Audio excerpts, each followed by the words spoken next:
Tout au long de cette campagne, le Front communiste révolutionnaire a donné la parole à ceux qui ne l'ont jamais, aux femmes travailleuses, aux militants ouvriers, aux militants des tomes d'hommes, aux jeunes soldats, ce qui a mis en fureur M. Gallet, qui n'a pas hésité il y a 2 jours à emprisonner 5 jeunes matelots à Toulon. Le candidat émigré, Djellali Kamel, n'a pas pu parler ici, mais il s'est exprimé au cours de très nombreux meetings.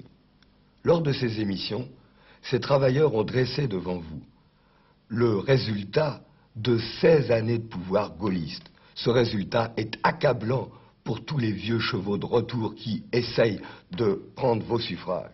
Le 5 mai, vous ne donnerez aucune de vos voix au Chaban et au Giscard, candidats du patronat, candidats de la banque.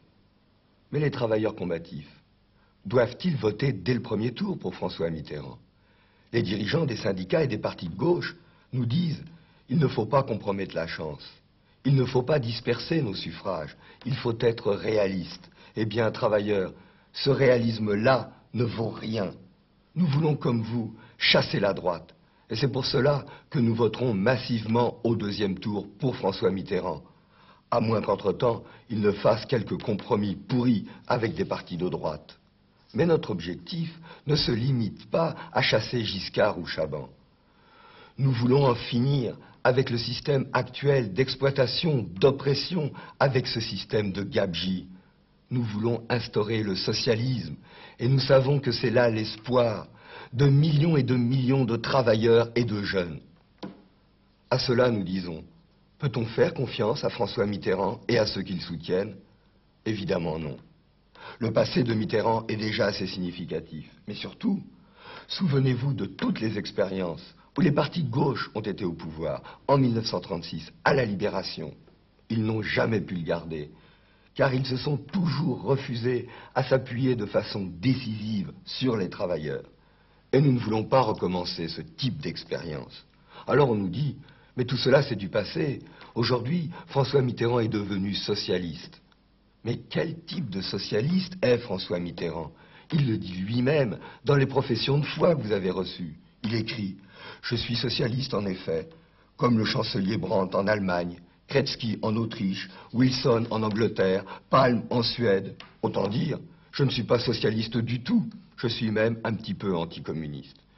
Il y a 40 ans que des socialistes de ce type gouvernent en Suède, mais le capitalisme s'y porte à merveille. D'autres nous disent, vous êtes naïfs, Mitterrand ruse, il ne faut pas effrayer la bourgeoisie, mais une fois qu'il va gagner, vous allez voir. Nous disons non. La profession de Mitterrand n'est pas une ruse de guerre. Ces déclarations tout au long de cette campagne confirment qu'il entend respecter l'économie de profit, qu'il entend respecter les institutions de la Ve République. C'est réellement un socialiste, mais comme Willy Brandt et comme Wilson. Les travailleurs auront à se battre contre un tel gouvernement, comme aujourd'hui les travailleurs anglais ou allemands doivent s'affronter à des gouvernements sociodémocrates. C'est pourquoi, s'il faut assurer au second tour la victoire de François Mitterrand contre la droite, il faut, au premier tour, lui porter un avertissement sérieux, à lui et à tous ceux qui le soutiennent. Le vote Mitterrand dès le premier tour ne peut être qu'un vote de confiance inconditionnel. Et alors Mitterrand aura les mains libres pour manigancer toutes les combinaisons avec la bourgeoisie, et il en a le secret. Mais si, par centaines de milliers, vous votez communiste révolutionnaire au premier tour, alors Mitterrand saura que les travailleurs les plus conscients, les plus combatifs, ne sont pas dupes, qu'ils se méfient de lui, qu'ils le surveillent et qu'ils se tiennent prêts à se mobiliser et à mobiliser l'ensemble de leurs camarades de travail pour imposer leurs revendications et pour marcher au socialisme. Il importe que nous prenions ensemble cet engagement pour l'avenir dès aujourd'hui.